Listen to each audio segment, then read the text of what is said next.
I'm going to tell you, I heard from, as I was playing this earlier, I heard from a veteran at 3618 on the super text line. Here's what he says. I'm a veteran, so I'm allowed to say this. But please help me understand why simply being a veteran somehow makes you special. And except for being fired when you suck at your job. In other words, there shouldn't be an exception for you. If you suck, you should be fired, whether or not you're a veteran or not. And so 3618 as a veteran is saying, all right, so why is being a veteran special? Why should you get special treatment if you're a veteran? Why should they keep you and fire somebody else just because you're a veteran if you suck at your job, or even if you don't suck at your job? Why should veterans get special treatment? And that is coming from a veteran. And so I want to know what you think. Do you agree with 3618? Especially would love to hear from you veterans, maybe up in Fort Campbell. Because I know that I've done this topic before in Colorado when this came up. And I had a lot of people that agreed that veterans should not get special treatment. Now, what brought all of this on, and by the way, phone lines are open, 615-737-9986. But this is what Jesse Waters had to say about all of these cutbacks at DOGE, because what he's talking about is what I mentioned a few days ago, which is that there is a lot of cutbacks going on. Not all of the cutbacks are some of these DEI warriors. Good people are losing their jobs. And so he was a 20-year veteran of the U.S. military. He was one of these guys in one of these elite units. Killed a lot of bad guys. Put his life on the line. And now he punched out after 20 years and working for the Pentagon. And he's only been there a few months, so he's probationary. And he just found out he's probably going to get laid off. He's going to get doged. And he texted me and he said, Jesse, this isn't good. I'm upset. This is really sad. And this guy's not a DEI consultant. This guy's not a climate consultant. This guy is a veteran. So when you're talking about doging people, veterans should get priority. Because if you're going to go out there and kill enemies and put your life on the line for this country, you shouldn't be in the same category as people that are doing DEI.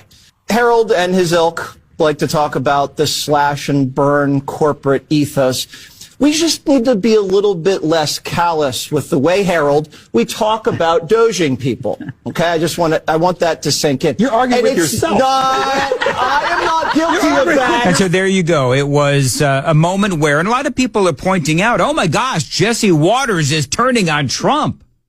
Jesse Waters is turning on DOGE. And he's really not. But he does bring up, I believe, a valid point, a fair point, which is, should veterans, because not everybody who's getting fired, they're not all DEI warriors, and they're not all, part of the whole Green New Deal kind of crap. Good people are being let go too. And I'm just here to tell you, I wouldn't wish unemployment on my worst enemy. So I'm all for government spending being slashed. I'm all for that. I'm all for jobs being cut. But as Jesse Waters said, there is a certain amount of callousness that seems to be happening here. And I'm the first guy to admit $37 trillion, that needs to be cut. But 3618 says, Jesse Waters, his point was, listen, we should make an exemption for veterans, and we should ensure that veterans are able to keep their jobs. And by the way, basically part of what's happening is because these folks are probationary in nature, they don't have the protections of the unions, then you do have some DEI warriors that so far have been able to keep their jobs, but a veteran, because that person is part of the union, but a veteran loses his job or her job because they're probationary. So Elon Musk basically saying we should make exemptions for veterans, and a veteran texted in 3618, and he's saying, what makes veterans so special? I mean, I could expand upon that and say that, by and large, veterans these days, it's a voluntary army. It's a voluntary military. So 3618 says, what makes veterans so special. They should not get any kind of exemptions. If they suck at their job or if there's cutbacks to be made, they should be in line like everybody else. Do you agree with that?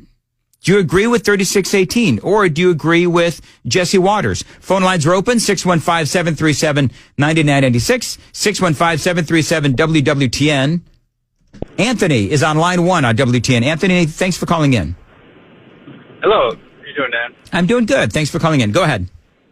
I agree with the caller, the texter, 3618, I believe was the number. Up until the point to where they shouldn't get, I believe if you're a veteran, you've done a great service to the country. Even if it's peacetime or whatever, you still had the option of sacrificing your life. Should you be called upon? However, if you're a bad worker, and even if you're a veteran, you shouldn't be given a blanket status or a protection status on that one. So if you're a bad worker and you're a veteran, you still got to go as well. So, Anthony, what do you think about? Let me ask you this, Anthony, because I agree with you on the bad worker part. But what do you think about protections for veterans? If the veteran is a good worker and he's just as good as anybody else, and cutbacks are going to happen, should veterans get preferential treatment? 3618 says no. No, because again, this is the public sector, and in the private sector, you don't get that kind of guarantee.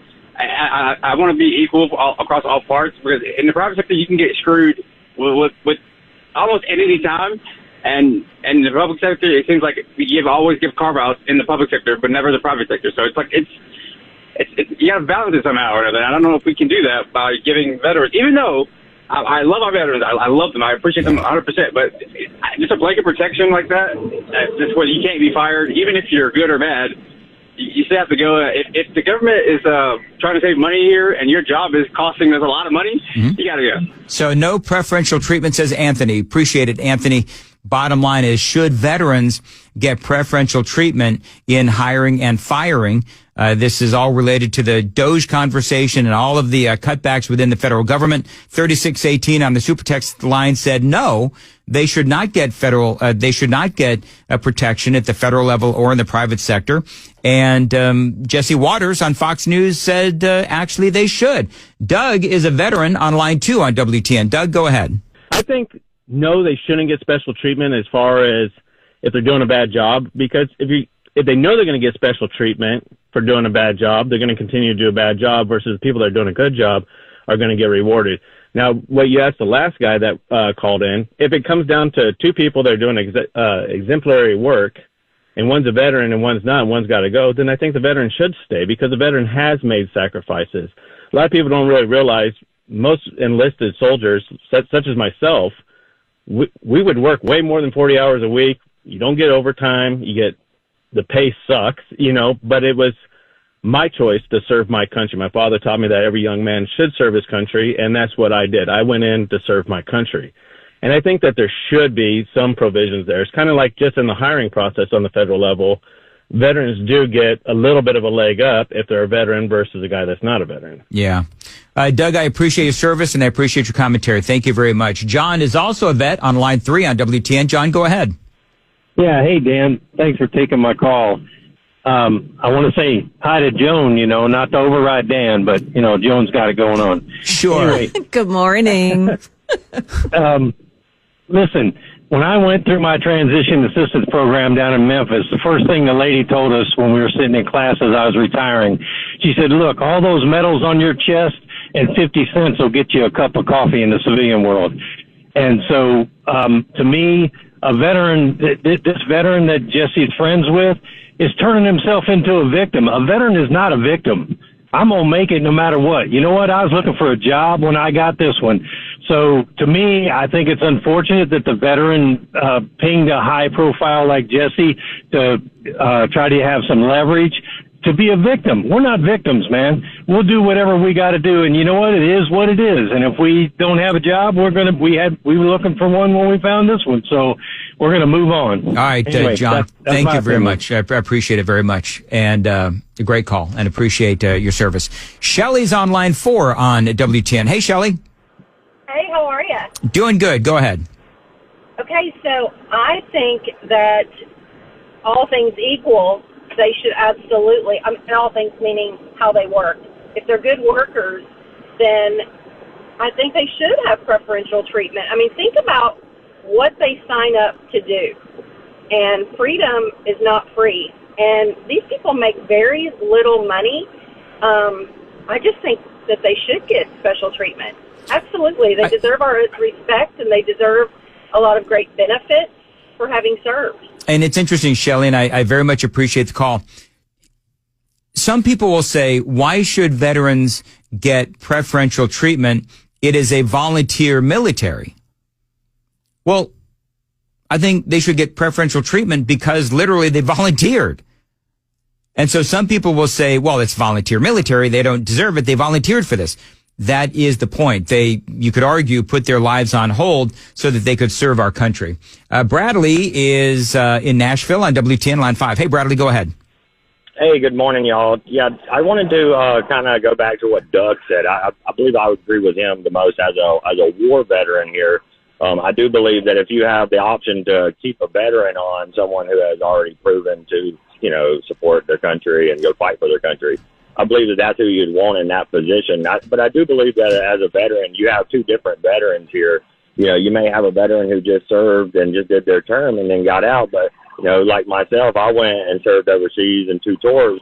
So I sacrificed a little bit more than maybe some of the other veterans. So that's just something to kind of keep in mind there, But I do believe that, like what Doug said, if they're doing a bad job, they got to go. I mean, because we do love this country and we want to see the best for this country, in our next generations coming up. That's why we went and did what we did and sacrificed what we sacrificed. All right, Bradley, all right, thank you very much for the call. I appreciate it. Want to get through as many of these as I can. Aaron is on WTN Line 1. Hey, Aaron, you're a veteran. Thanks for your service. Go ahead. Hey, Dan, how you doing today? I'm doing good. Yeah, I think anyone doing a bad job should get canned to start off with, and I'm a disabled veteran, and we get a preferential treatment when we sign up for federal jobs, stuff like that. But apparently, the job this guy got put in for wasn't a necessary job, I guess, since DOGE is cutting it out. Right. So that's why he's losing this job, and like the other guy said, that he's making himself out to be a victim, and that's not what military people do. We pull ourselves up by our bootstrings and find another job. That's what this guy should be doing. There'll be after all these cuts are gone, there'll be other jobs that are open, or find a job in the civilian world. But there's a bunch of them out there who want military people who have the training and the discipline. Yeah. And everything else like that. All right, Aaron, I appreciate it very much. I thank you for your input. I think that what I'm noticing, I don't know if you've noticed this, Joan, but the civilians that have called in have said there should be more preferential treatment, but a lot of the military guys that have called in have said, no, they don't want the preferential treatment. I do find that interesting. This is Dale on line 2 on WTN. Go ahead. Listen, man, I've had my boots in the sand for several years, but this is the way I look at it. I ain't no better than nobody else. I either do my job or I don't do my job. And if I can't do my job efficiently, hey, look, you're going to lay me off, fire me, then lay me off, fire me. You know what I'm saying? I do. It is what it is. I do. Well, Dale, I appreciate it. You're calling from Pulaski. Thank you very much. I appreciate it. Real quick, Carl is a veteran, and he's on the borough in WTN. Hey, Carl, go ahead. Dan, I just want to compliment everybody. First of all, I love the show. I love you, man. I love everybody, even Chris Hand. So, hey, we all love Chris Hand. I wanted to say this. I want to just reflect a little bit. I applied for the post office 2 times. One was in Salt Lake City after I got out of the Air Force, and then here in Nashville. I didn't get hired, but I do recall there were certain people got extra points, and I can't remember if it was disability or the race or whatever. So I look at it 2 ways. I didn't think about the complaining veteran, like, oh, they fired me because I'm a veteran, blah blah blah. I don't follow into that, although I guess he's got a right to say that. But on the other hand, it's kind of like okay, I'm just going to find something else to do. Yeah. I don't want to feel entitled to that. But on the other hand, I think I think that the manager should at least, I think it wouldn't hurt to consider the guy that actually was in combat. Mm-hmm. And even if not, but on the other hand, it is what it is, and I don't know this guy, and as far as we know, and I didn't see it with Jesse, which I love Jesse. I don't know his friend, but could that guy, maybe he wasn't being totally honest, maybe he wasn't telling the whole truth, because he's on TV. Right, that's true, so, and everybody's got an agenda. I appreciate the call, Carl, by the way, but yeah, everybody's got an agenda. Don't know, but I think Jesse did have a fair point when he did say, let's be, was it the word callous, less callous when it comes to all these people getting fired, because yes, not all of them are Green New Dealers or DEI warriors. Some of them are simply hardworking Americans. John is in Gallatin on WTN, and Robert, you're next. John, go ahead. Yeah, I'm a veteran, and no, I don't think we ought to be given any preferential treatment. I actually cringe sometimes when people thank me for my service. I don't want to be treated any differently than anybody else, but I don't want to miss the big picture here either. The whole idea is that we're bloated, and we need to end that. And it's not just the jobs that need to be cut; it's whole departments. So while we talk about these people losing their jobs, a lot of them, if they're career employees, will have provisions that allow them preference in the next federal job that they apply for. But the probationary employees, that's part of life. All right, John, great comment. Thank you very much. And Robert's here as well. Robert, thanks for calling in. Hendersonville, you've got the last word. Go ahead. Hey, Dan, Joan. Hey, my philosophy is once you retire like I did from the military, and you're now a civilian, you compete with everyone else, every other civilian or veteran. So the cream rises to the top. Also, I have a hard time believing that a special forces soldier who quote killed a lot of people is really going to get butthurt over losing a federal job. I don't know. I mean, if the guy was in the military for 20 years and he has a gig with the federal government, I could imagine being a little irritated that I'm losing my job. However, you're right. There are organizations that will specifically help veterans with employment and trying to get employers. So I appreciate the call, Robert, very much. I appreciate it. And thank you for your service. I think that was a good little segment, Joan. You know what I especially liked about that segment, Dan? They all said hello to Joan. Yeah, they did. Wasn't that fun? I think it's now sport for the listeners. Yeah. It's like, hey, let's, I think KGB wanted to do a poll. I think it did it was a tweet. Who's the real star of the show, Joan or Dan? And of course, everybody voted for Joan, which is fine.